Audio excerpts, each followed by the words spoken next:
नमस्कार। Nation TV Bharat में आपका स्वागत है। मैं हूं सोनी। आइए आज की खास खबरों से कराते हैं रूबरू। नगर निगम चुनाव की मतगणना शुक्रवार सुबह 8 बजे से राजकीय पॉलिटेक्निक परिसर में शुरू हो गई है। मतगणना केंद्र पर सभी प्रत्याशियों के पोलिंग एजेंट पहुंचने लगे हैं। मेयर और पार्षद प्रत्याशी के समर्थकों की भीड़ भी धीरे धीरे बढ़ रही है। मेयर प्रत्याशियों की ओर से बाहर पंडाल बनाए गए हैं, जहां समर्थक रुझानों का इंतजार कर रहे हैं। सुरक्षा और ट्रैफिक व्यवस्था को लेकर प्रशासन ने विशेष तैयारी की है। ट्रैफिक डीएसपी अरविंद कुमार सिंह ने बताया कि आरोप प्रत्याशी और उनके समर्थकों के लिए अलग से पार्किंग की व्यवस्था की गई है। बेकार बांध से विनोद बिहारी चौक तक सड़क को अस्थायी रूप से बंद किया गया है। इस मार्ग पर रहने वाले लोगों से वैध पहचान पत्र साथ रखने की अपील की गई। आम नागरिकों से वैकल्पिक मार्ग का उपयोग करने को कहा गया।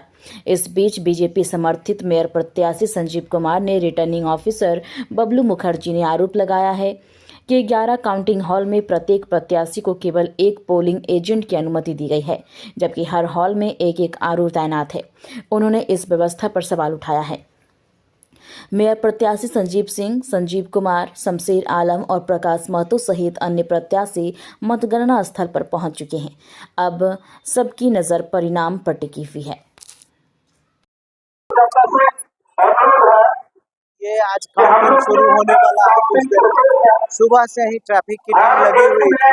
हम लोग निर्धारित किए हैं कि जो मतदान कार्य में जुड़े पदाधिकारी एवं कर्मी है तथा उम्मीदवार और उसके जो अधिकृत एजेंट है उन्हीं के गाड़ियों का प्रवेश दिए हैं। जो पॉलिटेक्निक के दोनों तरफ बने पार्किंग में उनको पार्क किया गया है। ये बेकार बांध की ओर से केवल उम्मीदवार का प्रवेश किया गया है तथा उसके अधिकृत जो जिला स्कूल तरफ वाले मैदान में लगाया गया और देख रहे हैं कि अभी सुचारू है। सामान्य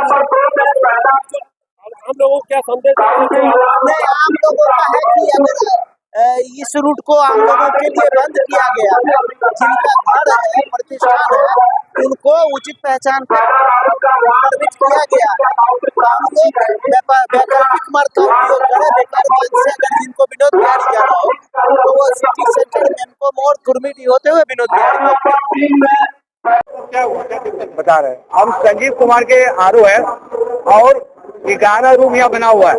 11 रूम में 11 आरओ बैठते हैं। इस बार डीसी साहब बोल रहे हैं कि 11 रूम में एक ही आरओ बैठेंगे, जो नियमता के अनुसार संपूर्ण रूप से गलत है। एक आरओ किस तरीका से आपका 11 रूम को देख पाएंगे? नियमता के अनुसार 29 कैंडिडेट का 29 आरओ प्रत्येक रूम में जाएंगे और प्रत्येक टेबल में देखेंगे अपने निर्वाचन सही तरीके से हो रहा है या नहीं हो रहा है। अगर इस तरीका से एक आरओ को घुसाया जा रहा है तो बाद बाकी आरओ के लिए सरकार डीसी साहब क्यों परमिशन दी है? और ये प्रत्येक चुनाव में होता है कि प्रत्येक कैंडिडेट का एक एक आरओ प्रत्येक रूम में और प्रत्येक टेबल में उपस्थित रहते हैं और वो पूरा चुनाव को ध्यानपूर्वक भीतर से देखते हैं कहीं गड़बड़ी हो रहा है कि नहीं हो रहा है। अगर आरओ को नहीं घुसने दिया जा रहा तो कहीं ना कहीं संदेह का उत्पन्न हो रहा है कि क्या ये सरकार कोई गलत काम तो नहीं करवा रहा है। अगर आरओ बाहर रह जाएगा तो फिर पता कैसे चलेगा कि आपका निष्पक्ष रूप से सही तरीका से चुनाव भीतर में संपन्न हो रहा है। हमने डीसी साहब को इस बारे में बोले कि सर आप अगर 29 आरओ के लिए दिए तो डीसी साहब का कहना है कि एक रूम में 29 आरओ को घुसाना संभव नहीं है, भीड़ हो जाएगी। अगर भीड़ हो जाएगी तो इसकी व्यवस्था सरकार को करना चाहिए। ये किसी जनप्रतिनिधि का काम नहीं है। ये सरकार के द्वारा सरकार को सत्ता, अगर उनको पता है जो 29 कैंडिडेट है तो 29 आरओ के लिए अलग से टेबल बनाना चाहिए। और इससे पूर्व भी जितना चुनाव हुआ उसके लिए अलग से आरओ के लिए टेबल बनता था और इस बार जो नहीं है, डीसी साहब का कहना है जो आरओ गया हुआ वो आएंगे तब आप लोग जाइएगा। बताइए एक आरओ अगर भीतर गया हुआ है तो माने 11 रूम किस तरीके से देख पाएंगे? इसलिए सरकार के बारे में हम लोग का संदेह उत्पन्न हो रहा है। क्या नाम है सर? बबलू बनर्जी, हम संजीव कुमार के आरओ है।